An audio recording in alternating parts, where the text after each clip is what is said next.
Alors, depuis une semaine, nous sommes dans une période qu'on appelle comment? Campagne électorale. Il y en a qui disaient, est-ce que l'automne est arrivé puis je l'ai manqué ou quoi? Non, non, on est en période électorale depuis une semaine. Hein? Et donc, on va être charmé par plusieurs partis, par plusieurs leaders, et on va être appelé à se prononcer, n'est-ce pas? Et choisir un gouvernement qui va diriger nos destinées pendant les 4 prochaines années. Donc, on a une influence, on a un rôle à jouer. Et peut-être que quelqu'un va vous poser à un moment donné cette question qu'on entend souvent, n'est-ce pas? Si les élections provinciales avaient lieu aujourd'hui, pour quel parti auriez-vous l'intention de voter? Et si on vous contacte pour vous poser ces questions, il va y en avoir une deuxième, intéressante aussi.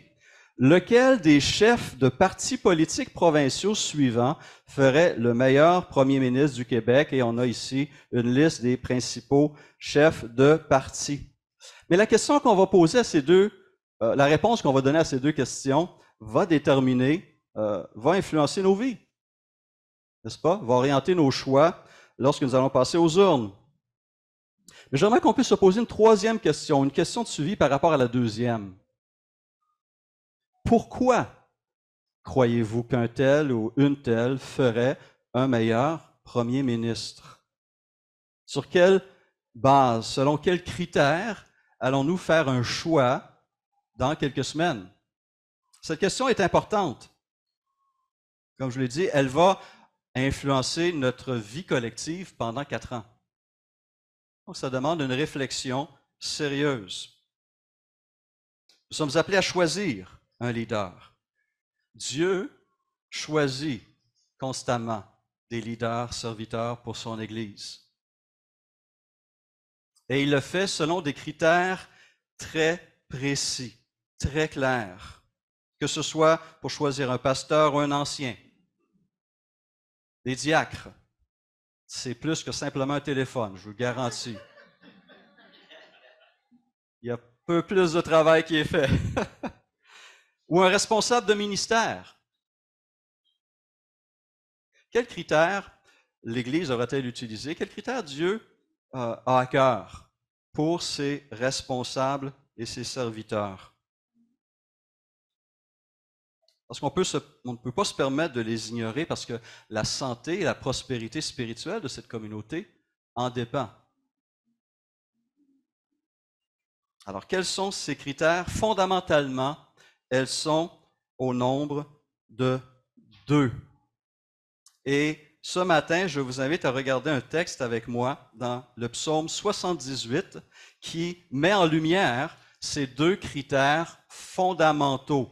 On se rappelle, la semaine dernière, on a fait l'introduction du psaume 78, qui est un psaume historique rédigé par le chef de la louange à Jérusalem, dénommé Asaph, contemporain de David. Du roi David est nommé par lui, responsable des chantres.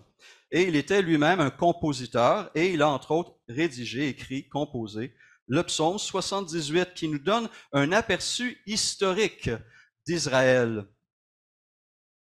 Et à la toute fin, il déclare que Dieu a choisi un dénommé David ben Isaï, David fils d'Isaïe, un jeune berger de la tribu de Juda. Un jeune homme qui n'était pas sur le radar de qui que ce soit au moment où Dieu a envoyé son prophète Samuel pour l'oindre roi d'Israël. Alors, qu'est-ce qui a amené Dieu à faire ce choix? Pourquoi Dieu a-t-il cru que ce jeune berger obscur serait un bon leader? Eh bien, à la fin de son psaume historique, Asaph nous présente ces 2 critères. Et voici ce qu'il écrit à partir du verset 70. Il a choisi David, son serviteur, et l'a fait sortir des bergeries. Il a pris derrière les brebis qui allaitent pour faire de lui le berger de Jacob, son peuple, d'Israël, son héritage. David les a dirigés avec un cœur intègre et les a guidés avec des mains habiles. remarquez ce tout dernier verset du psaume qui met en lumière le ministère royal de ce jeune homme, David, qui allait devenir le plus grand roi d'Israël et celui qui serait la norme avec laquelle nous allions comparer tous les autres rois qui allaient suivre. C'est un homme qui a eu un impact et qui a monté la barre là où elle devait être. Alors, considérons d'abord que ce choix divin en a surpris plus qu'un. N'est-ce pas? Qui était David lorsque Samuel, avec sa fiole d'huile, s'est rendu à Bethléem pour oindre ce jeune homme? C'était un enfant, c'était à peine un adolescent, 8e de 8 garçons, donc le tout dernier, et un jeune homme qui, semble-t-il, n'était même pas considéré dans sa propre famille. Ça, c'est frappant de réaliser ça. Il n'était même pas considéré par ses frères ou par son père. Remarquez, lorsque Samuel se rend à Bethléem à la demande de l'Éternel pour oindre un fils d'Ésaïe. On lit à 1 Samuel 16, verset 5, alors que Samuel arrive à la ville, les anciens de la ville, les responsables de la cour lui demandent, est-ce que c'est pour une bonne nouvelle que tu es ici?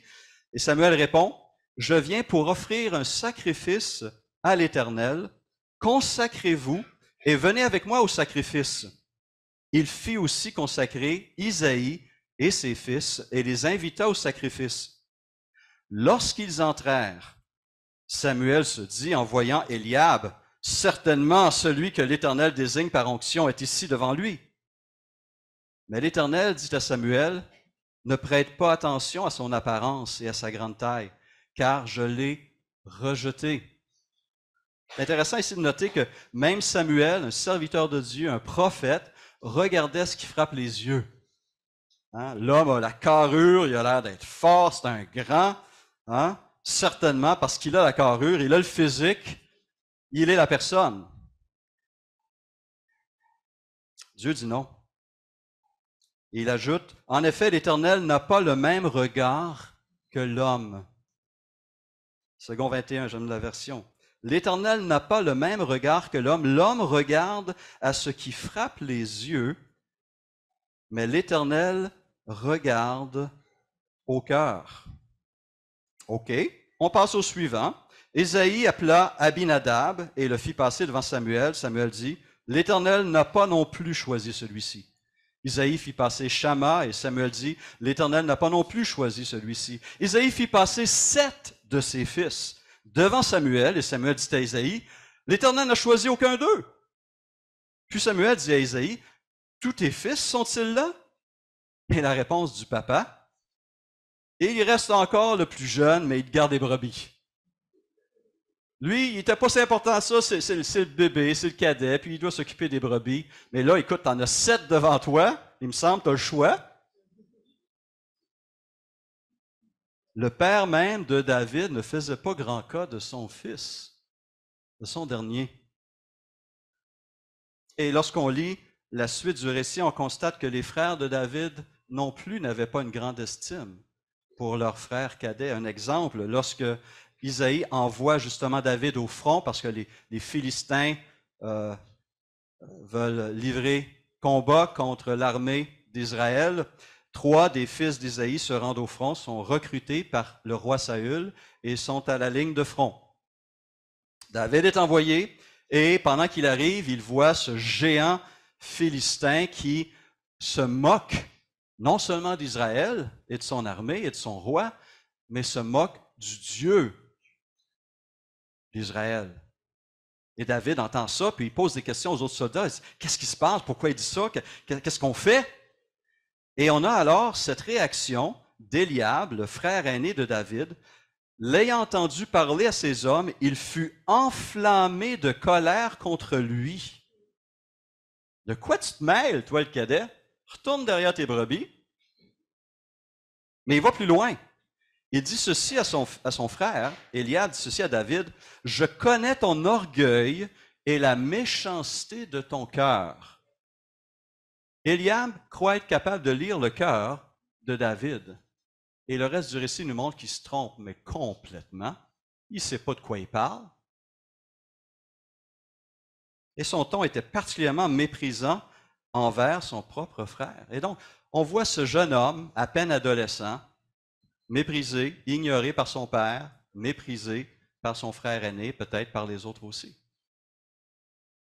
Si on regarde la vie de David, il n'était pas différent des autres frères ou des autres membres de Bethléem ou d'Israël. Il n'y avait pas une éducation particulièrement supérieure à d'autres.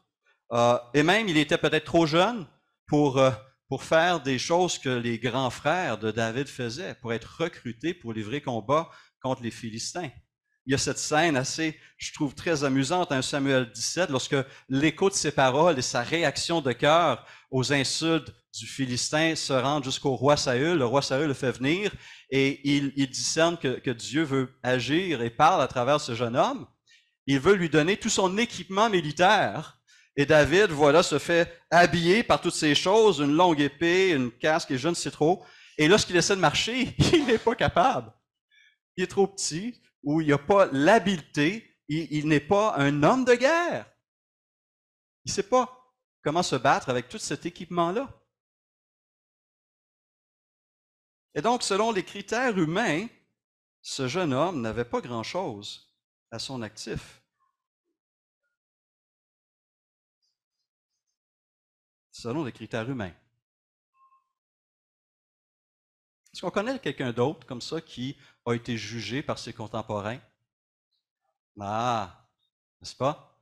Un autre dont on a fait peu de cas, qui a été appelé la pierre rejetée par ceux qui bâtissaient, mais qui est devenue la pierre de l'angle, la pierre principale dans la construction qui serait l'Église de Jésus-Christ. Lorsque notre Seigneur se rend à Nazareth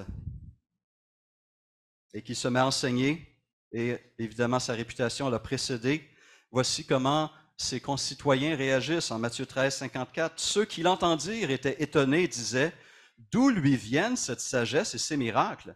N'est-ce pas le fils du charpentier? Non, mais pour qui se prend, là, lui?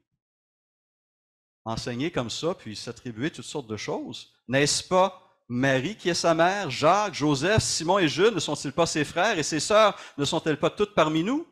D'où lui viennent donc toutes ces choses? Et, ajoute l'évangéliste, il était pour eux une occasion de chute.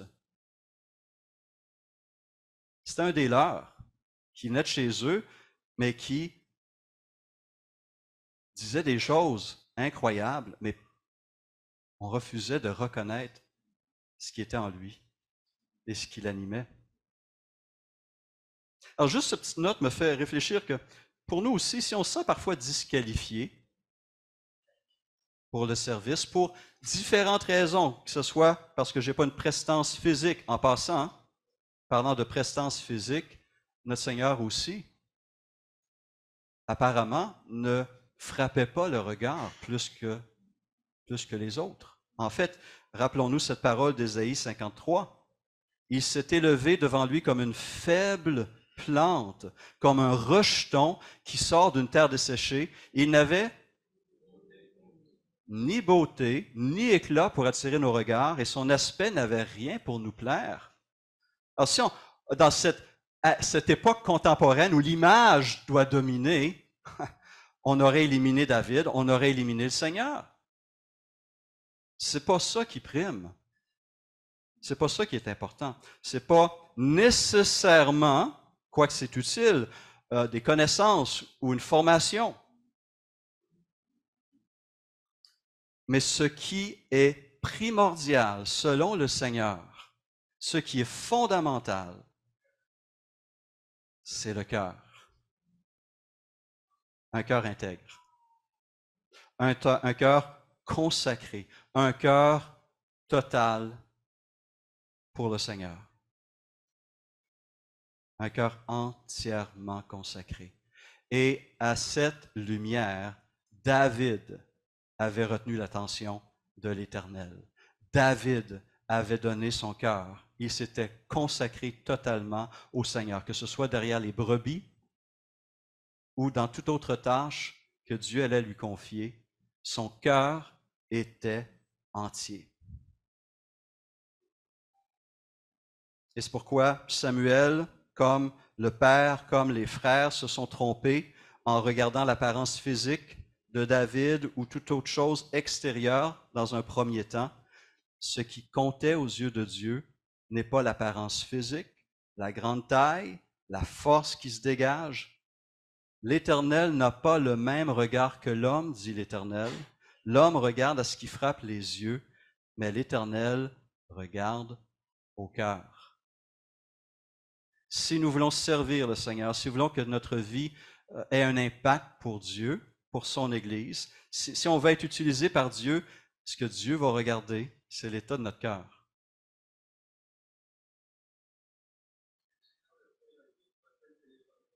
Oui, exactement. Et pour tout autre appel, courriel ou contact. Contrairement à Eliab et à ses fausses prétentions, Dieu, lui, pouvait lire les cœurs. Et il avait trouvé quelque chose de beau, pas parfait, loin de là, mais de beau et d'entier dans David.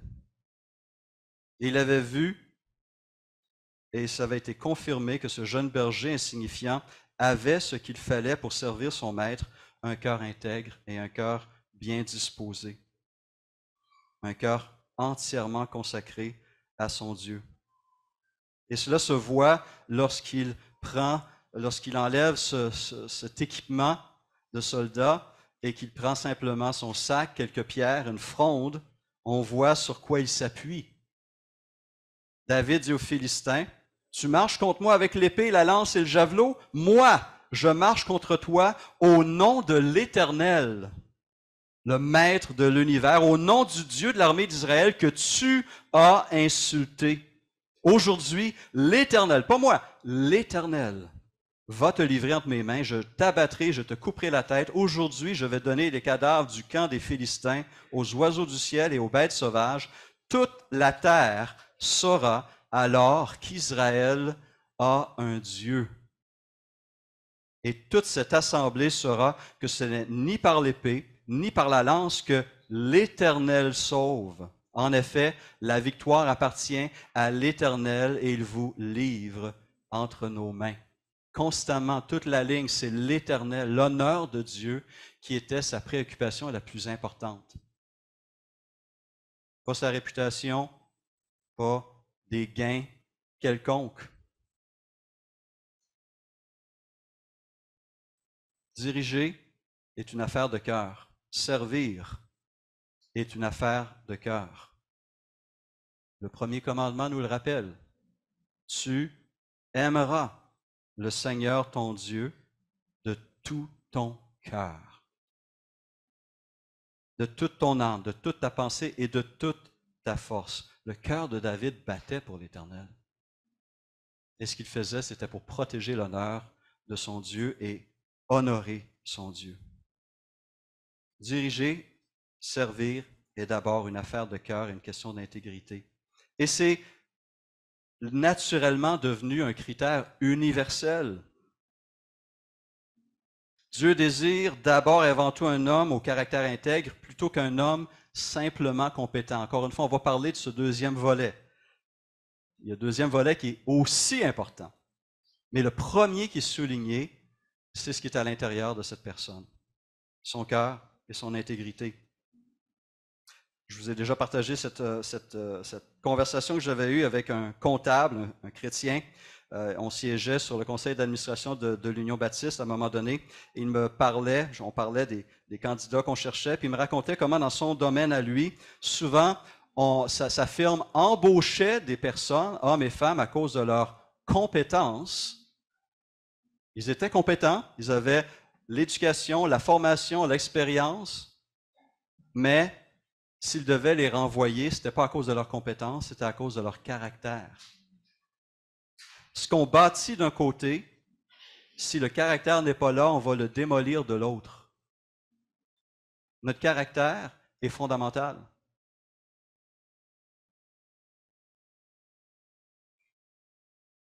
Combien d'hommes et de femmes doués pour le service ont chuté à cause d'une faille morale, à cause d'un échec, que ce soit au niveau sexuel, au niveau matériel et financier, au niveau de l'orgueil, n'est-ce pas? Un cœur partagé, un péché nourri secrètement, une faille morale qui n'a pas été traitée. Ou simplement, simplement par paresse. Parce qu'on préfère la médiocrité plutôt que l'effort. Et on fait strictement le minimum. On démolit ce qu'on est appelé à bâtir. Vous m'entendez souvent répéter cette parole de Jacques 3.1 qui s'adresse aux enseignants, mais qu'on peut élargir à tous serviteurs et servantes de Jésus-Christ qui ont une responsabilité, donc une autorité et une influence, qu'ils ne soient pas nombreux à vouloir enseigner parce qu'ils seront jugés plus sévèrement. Cette réalité est constamment devant moi. J'en suis très conscient. Je vais rendre des comptes à mon Seigneur en tant que berger, en tant que serviteur. Quand on entend dans les médias, n'est-ce pas, ces chutes morales de serviteurs de Dieu, on pense toujours à la famille derrière ce serviteur, à l'épouse, aux enfants. Je pense à la communauté qui se sent trahie, blessée. Je pense au nom de Christ qui est traîné dans la boue. Les conséquences sont graves et profondes.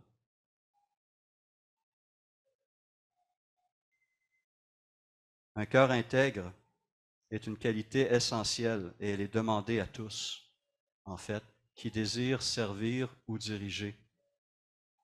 Un exemple de cela, après David, un de ses descendants s'appelait Josaphat. Ce roi a été comparé positivement à son ancêtre David. En 2 Chroniques 17, verset 3, on lit ceci. « L'Éternel fut avec Josaphat. » Pourquoi?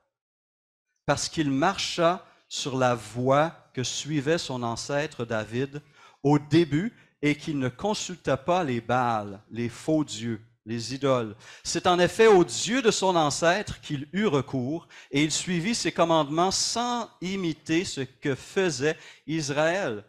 Son peuple vivait dans l'idolâtrie, mais le roi s'est mis au-dessus de tout ça et a refusé de faire comme ses citoyens. Verset 6, 2 Chroniques 17, 6, son cœur s'engagea toujours plus dans les voies de l'Éternel. L'Éternel affermit la royauté entre les mains de Josaphat. Et pour démontrer que ce n'était pas juste pour le roi, ce besoin d'un cœur intègre, il va faire une tournée de la nation et il va nommer des responsables. 2 Chroniques 19, il établit des juges dans toutes les villes fortes du pays de Juda, dans chaque ville, et il dit aux juges, prenez garde à ce que vous ferez, car ce n'est pas pour les hommes que vous prononcerez des jugements, c'est pour l'Éternel qui sera près de vous quand vous les prononcerez. Il est à côté de vous, là, l'Éternel, lorsque vous allez rendre un jugement. Maintenant, que la crainte de l'Éternel soit sur vous. Veillez sur vos actes, car il n'y a chez l'Éternel, notre Dieu, ni iniquité, ni égard pour l'apparence des personnes, ni acceptation de présent. Donc, c'est le conseil, c'est la recommandation, c'est l'ordre que le roi Josaphat donne aux juges qu'il nomme. Verset 8. Quand il fut de retour à Jérusalem, Josaphat y établit aussi, pour les jugements de l'Éternel et pour les contestations, des Lévites, des sacrificateurs et des chefs de maison paternelle d'Israël. Et voici les ordres qu'il leur donna.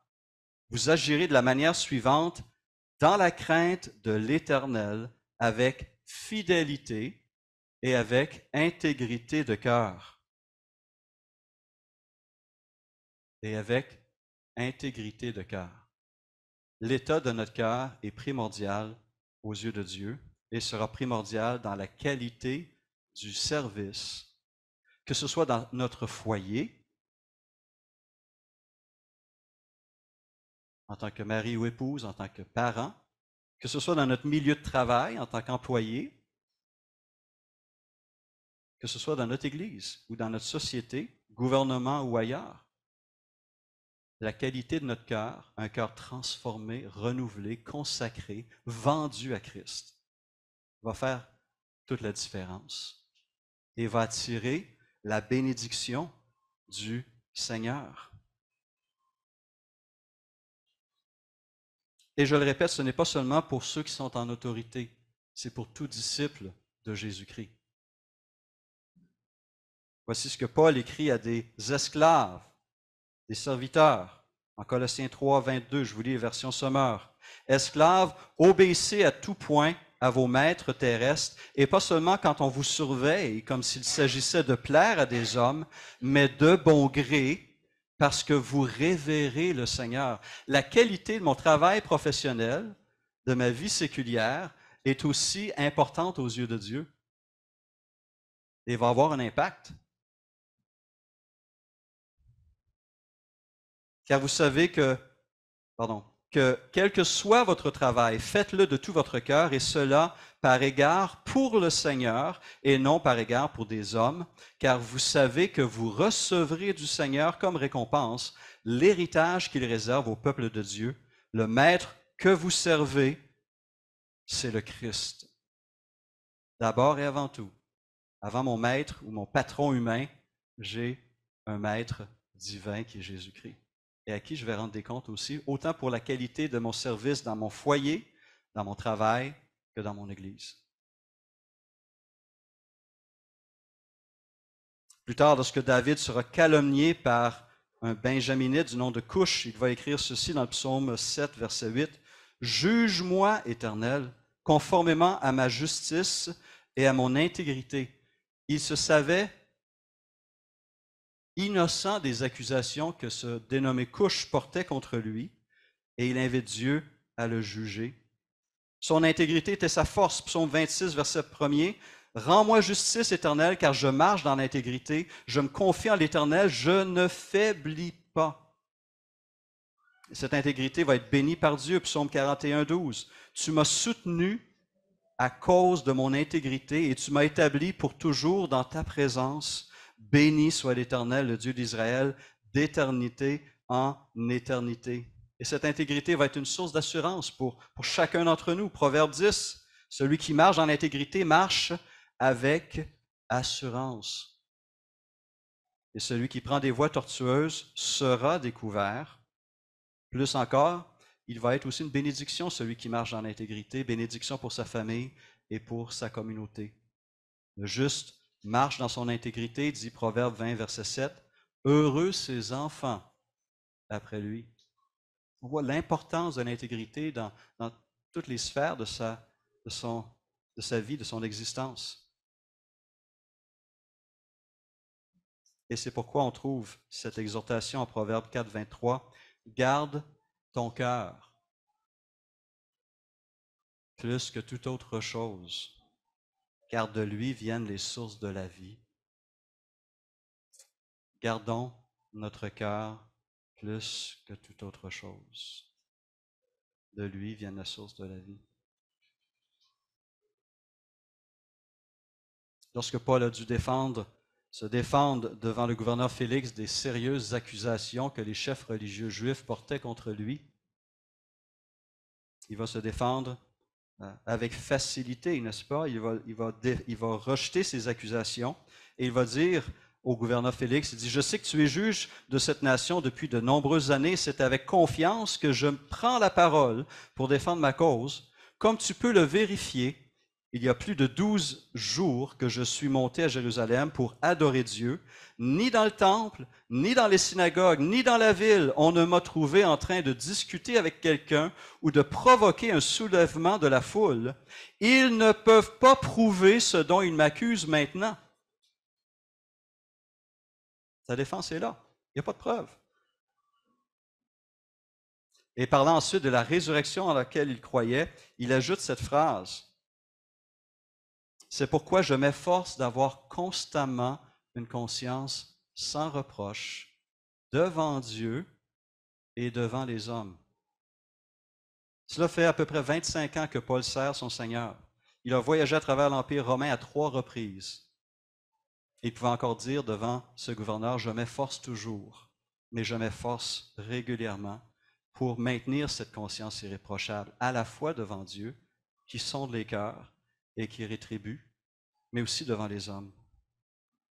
C'est un verset qui mérite d'être médité et approfondi. Et il invitera son collègue dans sa dernière lettre inspirée, alors qu'il est sur le point d'être condamné à mort. Il invite Timothée ainsi: efforce-toi de te présenter devant Dieu comme un homme qui a fait ses preuves, un ouvrier qui n'a pas à rougir, mais qui expose avec droiture la parole de la vérité. Avec droiture, avec intégrité, avec un cœur consacré, vendu à l'Éternel.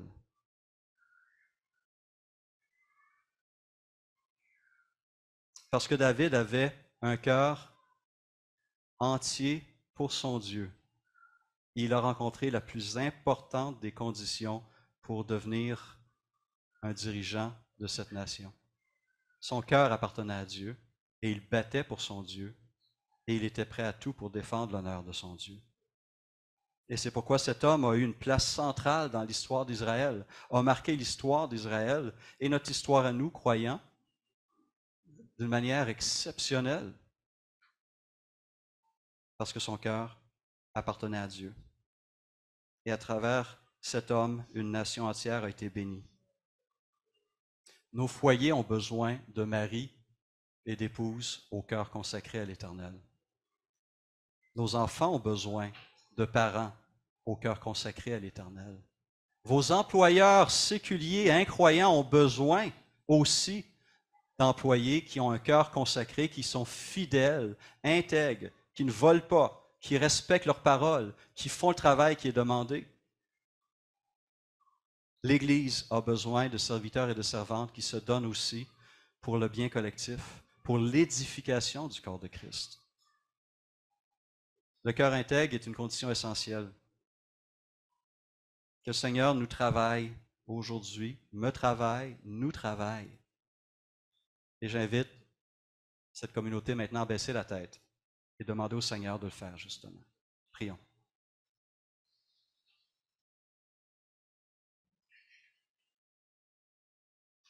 Seigneur Jésus, tu es le juste juge.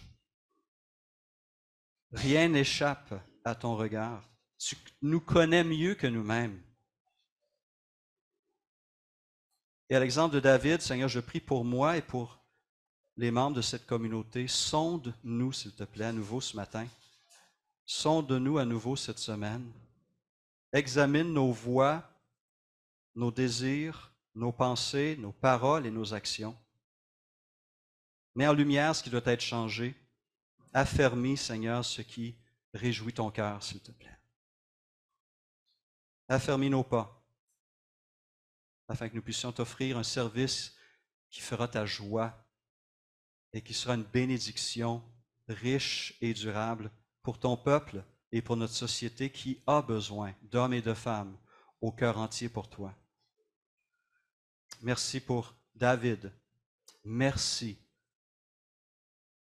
pour toi, Jésus, fidèle jusqu'au bout et tout aussi passionné, zélé pour son Dieu. Merci, mon Dieu. Amen.